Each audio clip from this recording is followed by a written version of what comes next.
오늘은 공동체의 아픔을 슬퍼하는 사람들이라는 제목으로 말씀을 나누기 원합니다.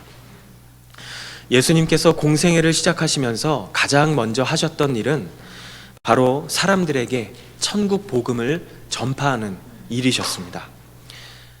예수님께서 선포하신 이 복음을 듣고 사람들이 예수님을 따르기 시작했습니다.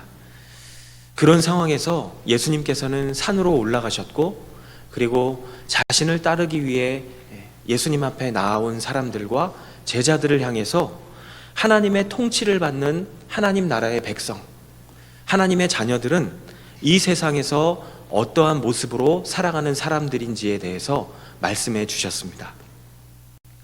하나님의 자녀로서의 정체성을 8가지의 모습으로 설명하시면서 이 8가지의 정체성을 가지고 살아갈 수 있는 이유도 함께 우리에게 알려주셨습니다. 지난 주일에는 하나님의 뜻을 이루기 위해서 때로는 내 자신의 삶의 기준을 낮출 수 있는 마음을 가진 사람들, 그런 사람들이 바로 그리스도인이며, 우리 그리스도인들이 하나님의 뜻을 위해서 때로는 내 삶의 기준을 낮출 수 있는 이유, 그 이유는 우리가 예수 그리스도를 통해 이미 천국을 소유했기 때문이라는 사실을 말씀을 통해 살펴보았습니다. 오늘은 두 번째 시간입니다. 그리스도인, 우리는 누구입니까? 오늘 본문 마태복음 5장 4절을 보면 슬퍼하는 사람의 모습을 예수님은 말씀하고 계십니다. 무엇을 슬퍼한다는 것일까요? 오늘 본문 마태복음 5장 4절 같이 읽겠습니다. 복되도다 슬퍼하는 사람들은 그들에게 위로가 있을 것이다. 예수님께서 하신 이 말씀은 예수님께서 처음 언급하신 말씀은 아닙니다. 예수님은 이 땅에 계실 때 이 구약 성경의 예언을 많이 인용하셨습니다. 지금 예수님께서 하신 이 마태복음 5장 4절의 말씀도 예수님께서 사실 이사야 61장의 말씀을 인용해서 말씀하고 계시는 것입니다. 우리 이사야 61장 1절부터 3절까지의 말씀 같이 읽겠습니다. 주 여호와의 영이 내 위에 있으니 여호와께서 내게 기름을 부어 가난한 사람들에게 좋은 소식을 전하게 하려는 것이다.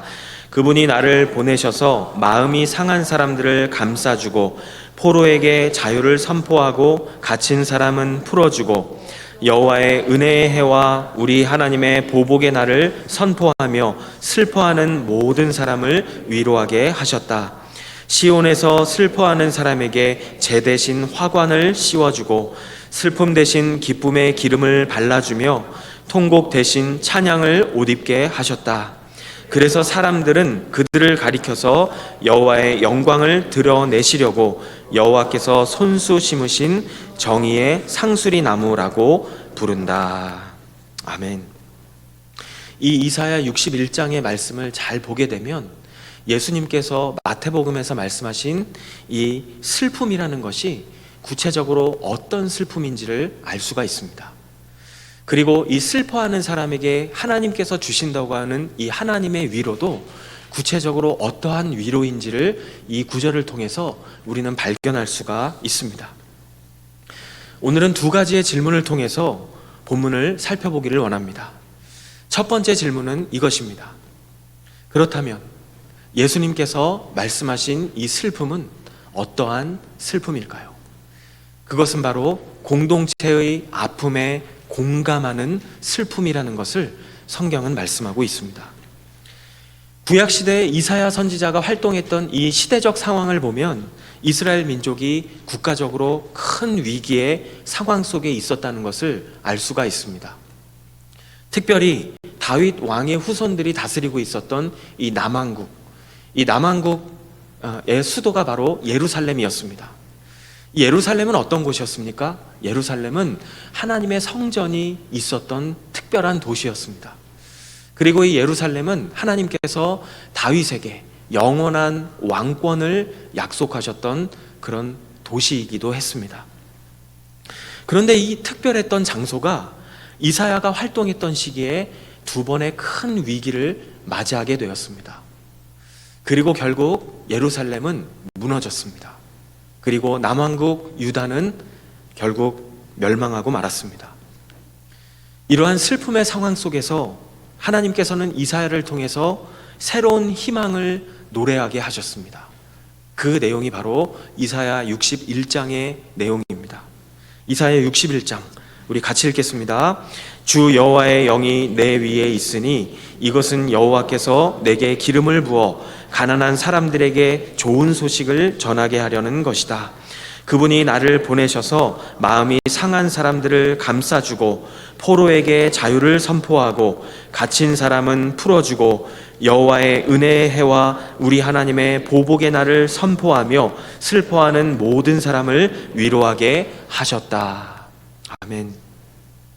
이 구절을 보면 지금 나라를 잃어버린 백성들의 상태를 어떻게 표현하고 있습니까? 여기 보니까요 1절 2절에 보니까 가난하고 마음이 상해 있고 그리고 포로가 되어버렸고 그리고 갇혀있다라고 이야기합니다. 한마디로 말하면 자유를 잃어버린 상태가 되었다는 것을 말씀하고 있습니다. 그 정도로 너무나 처참하고 슬픈 상황에 있다는 것을 이사야를 통해 말씀하고 계신 것입니다. 이어지는 3절 말씀을 같이 읽겠습니다. 시온에서 슬퍼하는 사람에게 제 대신 화관을 씌워주고 슬픔 대신 기쁨의 기름을 발라주며 통곡 대신 찬양을 옷 입게 하셨다. 물론 이스라엘 민족이 멸망한 이유는 자신들의 죄 때문에 하나님의 심판을 받아 멸망한 것이 사실입니다. 그러나 이 이스라엘 백성들 가운데에서는 하나님을 정말 사랑하고 하나님께 신실했던 의로운 백성들도 있었습니다. 이사야는 그 백성들을 향해서 이렇게 표현합니다. 3절 말씀해 보니까요 시온에서 슬퍼하는 사람들이라고 표현합니다. 바로 하나님을 사랑했던 의로운 사람들을 가리키고 있는 표현입니다. 이 의로운 백성들의 입장에서 보면 나라의 멸망이 더 슬플 수밖에 없습니다. 왜냐하면 하나님의 의로운 백성들은 고난과 고통 가운데 있는데 보니까 악인들은 점점 더 번성하게 되기 때문입니다. 구약시대뿐만 아니라 예수님께서 제자들과 함께 산에서 이야기를 나누고 계시는 이때 당시의 상황도 마찬가지였습니다. 이때 당시에는 어떤 상황이었습니까? 로마의 압제를 받고 있었던 이스라엘 민족들이었습니다. 이스라엘은 로마의 통치 아래에 있었고 그리고 로마로부터 아주 고통과 고난을 받고 있었습니다. 로마의 엄청난 세금 징수로 인해서 삶은 늘 허덕였습니다. 그리고 의롭지 못한 이 체제 속에서 늘 불안해 그리고 고통에 시달려야만 했습니다. 이러한 상황 속에서 예수님께서는 이스라엘 공동체의 아픔에 공감하며 함께 슬퍼하고 있었던 그 사람들을 향해서 그들에게 하나님의 위로가 있을 것이라고 말씀하고 계십니다. 그렇다면 두 번째 질문은 이것입니다. 하나님께서 주시는 위로, 그 위로는 어떠한 위로일까요? 그것은 바로 상황을 바꾸시는 하나님의 구원을 말씀하고 있습니다. 이사야서 61장에서 말씀하고 있는 이 하나님의 위로를 보면 단순히 말로 하는 위로가 아니라는 것을 알 수가 있습니다.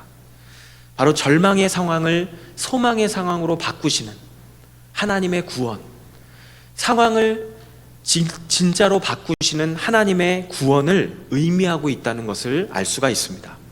이사야 61장 1절 2절 다시 한번 우리 3절까지 같이 읽겠습니다. 주 여호와의 영이 내 위에 있으니 이것은 여호와께서 내게 기름을 부어 가난한 사람들에게 좋은 소식을 전하게 하려는 것이다. 그분이 나를 보내셔서 마음이 상한 사람들을 감싸주고 포로에게 자유를 선포하고 갇힌 사람은 풀어주고 여호와의 은혜의 해와 우리 하나님의 보복의 날을 선포하며 슬퍼하는 모든 사람을 위로하게 하셨다. 시온에서 슬퍼하는 사람에게 제 대신 화관을 씌워주고 슬픔 대신 기쁨의 기름을 발라주며 통곡 대신 찬양을 옷 입게 하셨다. 그래서 사람들은 그들을 가리켜서 여호와의 영광을 드러내시려고 여호와께서 손수 심으신 정의의 상수리 나무라고 부른다. 공동체의 아픔을 자신의 아픔으로 여기며 슬퍼하고 있는 하나님의 백성들을 향해서 예수님은 말씀하십니다. 정의로우신 하나님께서 언젠가는 반드시 너희들의 눈물을 닦아주실 때가 있을 것이다. 그렇기 때문에 공동체의 아픔을 자신의 아픔으로 여기며 슬퍼하는 사람들이 주님께서는 복되다라고 말씀하고 있는 것입니다. 왜냐하면 언젠가는 하나님의 위로와 구원을 경험할 것이기 때문입니다. 예수님께서 오늘 본문에서 언급하신 이 슬픔이라고 하는 단어와 지난 주일에 예수님이 말씀하신 이 가난함이라는 단어는 어원이 같습니다. 화면을 보시면 이 마음의 가난함이 하나님의 뜻을 이루기 위해서 자신의 마음을 낮추는 것이라면, 이 슬픔이라는 단어는 바로 하나님의 뜻이 이루어지지 않는 그런 상황 때문에 슬퍼하는 것을 의미합니다. 이것이 바로 예수님께서 말씀하시는 슬퍼하는 사람의 마음인 것입니다. 출애굽기 32장에 보면 이스라엘 백성들이 금송아지를 만드는 사건이 나옵니다. 그런 상황 속에서 모세는 백성들의 죄를 용서해 달라고 하나님 앞에 간절히 기도하는 장면이 나옵니다. 출애굽기 32장 31절 32절 같이 읽겠습니다. 그리하여 모세는 여호와께 돌아가 말했습니다. 오, 이 백성이 엄청난 큰 죄를 지었습니다. 자기들을 위해 금으로 신을 만들었습니다. 그러나 이제 그들의 죄를 용서해 주십시오. 용서하지 않으시려거든 부디 주께서 기록하신 책에서 제 이름을 지워버리십시오. 아멘. 하나님께서 죄를 용서해 주시지 않으면 자신의 이름을 생명책에서 지워달라고 말할 정도로 모세는 그렇게 백성들의 아픔을 자신의 아픔으로 여기며 슬퍼했던 사람이었습니다. 오늘 이 자리에 모인 우리는 내가 속한 공동체의 아픔에 얼마나 관심을 가지고 계십니까? 내가 속해 있는 가정, 그리고 직장, 그리고 학교와 교회, 그리고 나라와 민족의 아픔에 대해서 우리는 얼마나 관심을 가지고 있습니까? 저도 한 주간 말씀을 준비하면서 제 자신의 모습을 말씀의 거울 앞에 비추어 보는 시간이 되었습니다. 그리고 회개했습니다. 제 앞에 놓여 있는 일들을 해결하기에 급급한 나머지 가까이에 있는 사람들의 아픔을 제대로 돌아보지 못한 것에 대해서 하나님 앞에 많이 회개하게 되었습니다. 오늘 말씀을 준비하면서 또한 역사 속에서 하나님께 쓰임받았던 사람들의 이야기를 한번 찾아보았습니다. 그리고 하나님께서 그러한 사람들을 사용하셨던 이유에 대해서도 살펴보았습니다. 그들의 공통점이 있었습니다. 그것은 바로 자신이 속해 있던 그 공동체의 아픔을 자신의 아픔으로 여기며 그 아픔을 품고 기도했던 사람들이었다는 것이었습니다. 그런 사람들이 하나님께 쓰임 받았다는 것을 발견할 수 있었습니다. 그 중에 한 사람을 소개하고 싶습니다. 바로 그분은 에이미 칼마이클이라는 선교사님입니다. 자매님입니다. 이분은 1867년에 아일랜드에서 태어났습니다. 그리고 선교사로 자신의 삶을 하나님 앞에 헌신하게 되었습니다. 그리고 여러 나라를 거치면서 정말 여러 나라를 초반에 돌아다니게 되었습니다. 그러다가 하나님의 섭리로 인도라는 지역으로 가게 되었습니다. 이때 인도는 영국의 지배를 받고 있었습니다. 그녀가 인도에 있는 이 도나버라고 하는 지역에 도착해서 보니까 수많은 여자아이들이 성놀이개가 되어서 힌두교 사원으로 팔려가고 있는 그 심각한 상황을 발견하게 됩니다. 그런데 이때 당시에 인도에는 선교사님들과 크리스찬들이 없었던 것이 아니었습니다. 이미 많은 선교사와 크리스찬들이 그 지역에 있었습니다. 그런데 이때 당시에 시대적인 분위기를 보니까 1800년대 후반에 영국의 교회는 영적으로 잠자고 있었습니다. 세상과 완전히 교회가 타협했던 분위기였기 때문에 인도에 먼저 와 있었던 대부분의 선교사들 그리고 크리스찬들은 이 문제에 대해서 문제의식도 느끼지 못했고, 그리고 대부분 이 문제에 대해서 외면하고 있었습니다. 그런 상황에서 이 에이미 선교사님은 불쌍한 삶을 강요받고 살아가는 이 아이들을 구출하는 일을 시작하게 되었습니다. 그곳에 있었던 기존의 선교사들은 도움이 되기는커녕 이분의 사역을 이해해 주지도 않았고, 그리고 인정해 주지도 않았습니다. 이분은 이곳에서 몇 번이고 쫓겨날 뻔한 그런 위기도 맞이하게 되었습니다. 그러나 그런 분위기 속에서도 이분은 다수의 분위기에 휩쓸리지 않았습니다. 그리고 구출한 아이들에게 원색적으로 복음을 전했습니다.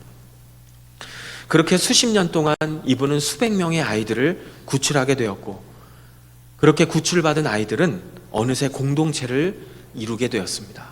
그 공동체가 바로 도나버 공동체입니다.